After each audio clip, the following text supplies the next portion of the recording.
and welcome. Thank you for joining us here on the Simple Secrets from the Wedding Pros podcast. My name is Mitch. I'm the owner of Dayton Mobile DJ, and I'm joined today with my friend Jean from Weddings from the Heart.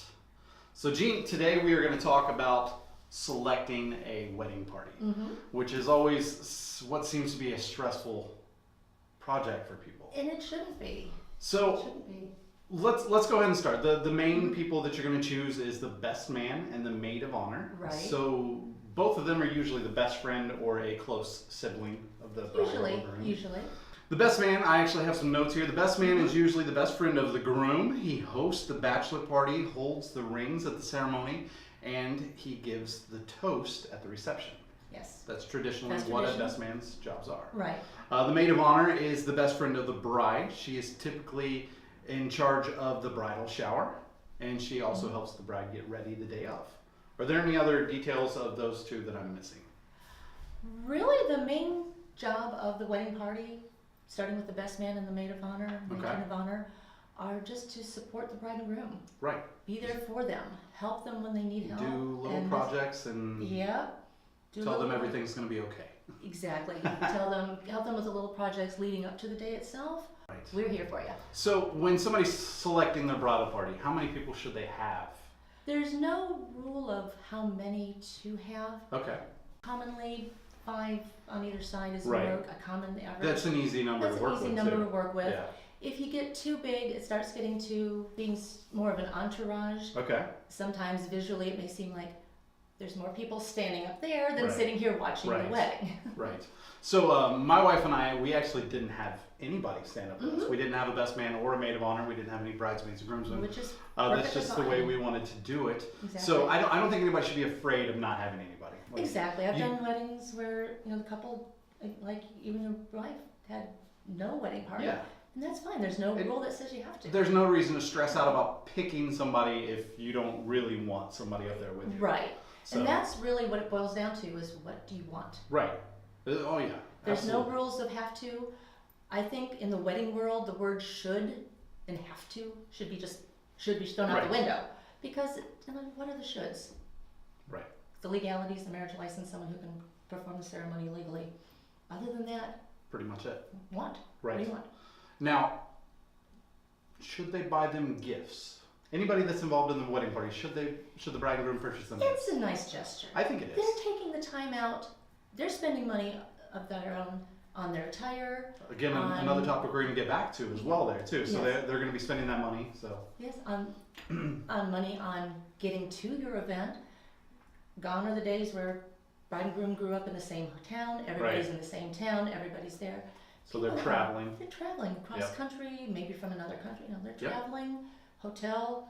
They're spending hundreds of dollars just to be there for you. Right. They're spending this effort. Hopefully you have a wedding party that do give you that support. I just had a wedding not too long ago where the bridal party was all coming from out of town because the bride was from up north and the groom was from down south. They actually went on Airbnb and they rented out an entire house that was close to the reception hall.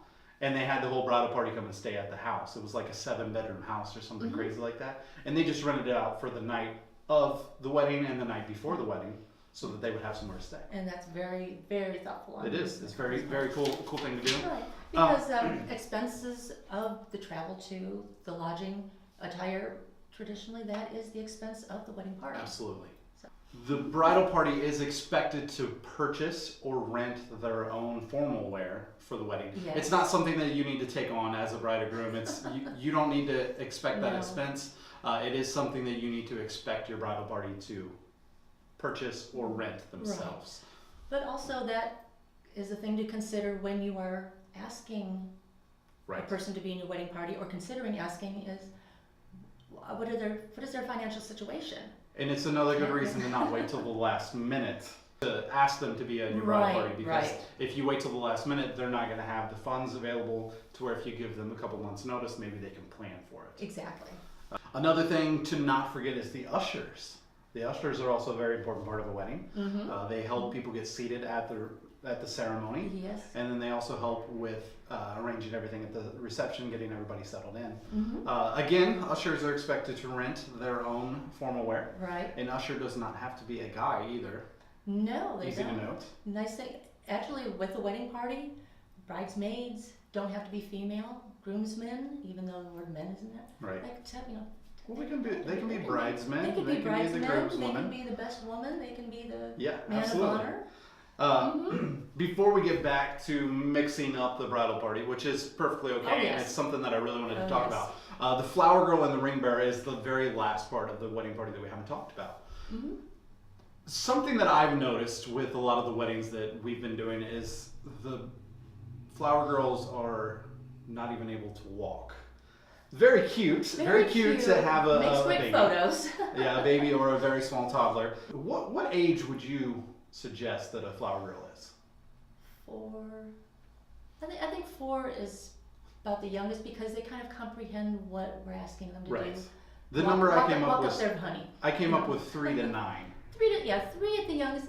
Right. You know, type of thing. The reason I came to that number is my daughter's actually 3, and I feel like she could handle that. And I feel like once you get to 9, anything above that, they could be a junior bridesmaid. Exactly. And then you can find somebody else. And I feel like these numbers go along with the ring bearer as well. They do. You do not have to have the ring bearer carry the rings. They can just be in the wedding party. I recommend that the ring bearer have some symbolic fake rings on. Or a sign. Or a sign. A sign is the popular way to go right now. Usually, a flower girl and ring bearer is a family member. Usually a family but you can member. pick whoever you want.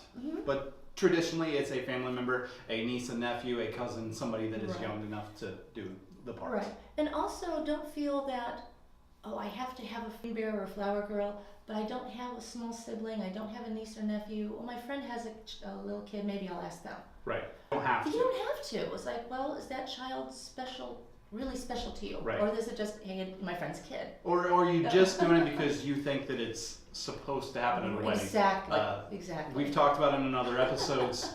It's all a priority thing. What is the most important thing to you? That's what you need to do. If it's not that important to you and you don't want to do it, don't do it. Right. You don't have to do it. Exactly.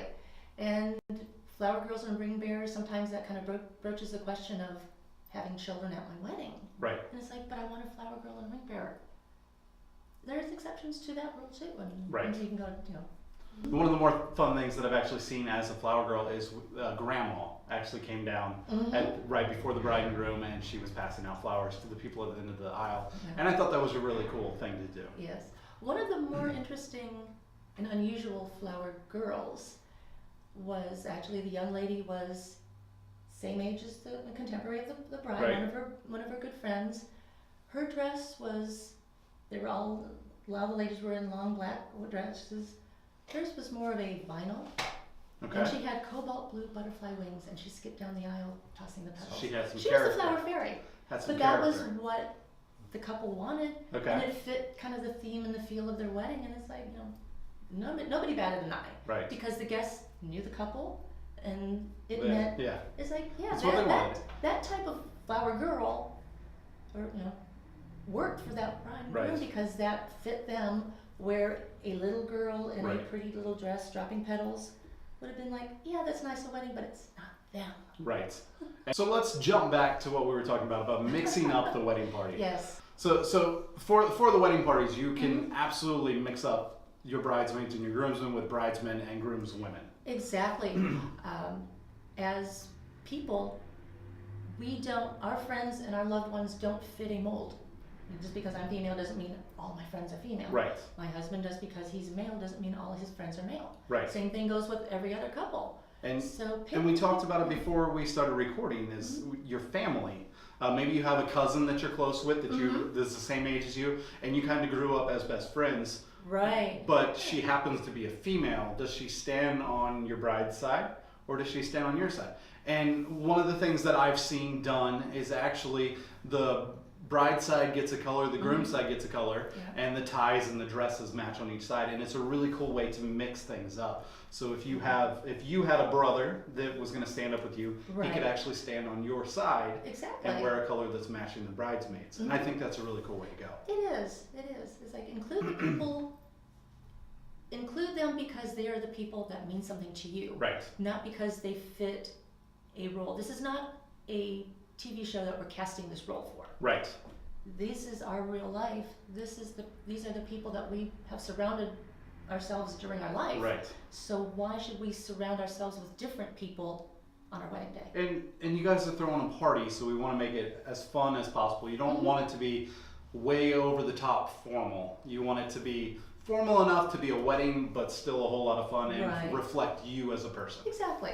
Well, Jean, thank you so much for joining me today. I appreciate the conversation. Thank you guys so much for joining us. Once again, everybody, this is Jean from Weddings from the Heart. My name is Mitch. I'm the owner of Dayton Mobile DJ. And ladies and gentlemen, that is the Simple Secrets from the Wedding Pros podcast. Please come back and join us on another episode. If you guys found any information out of this that you guys liked, please click the like button or leave a comment down below to let us know what we need to do differently for a different episode. Either way, guys, thank you so much for joining us. Jean, thanks again. Thank you.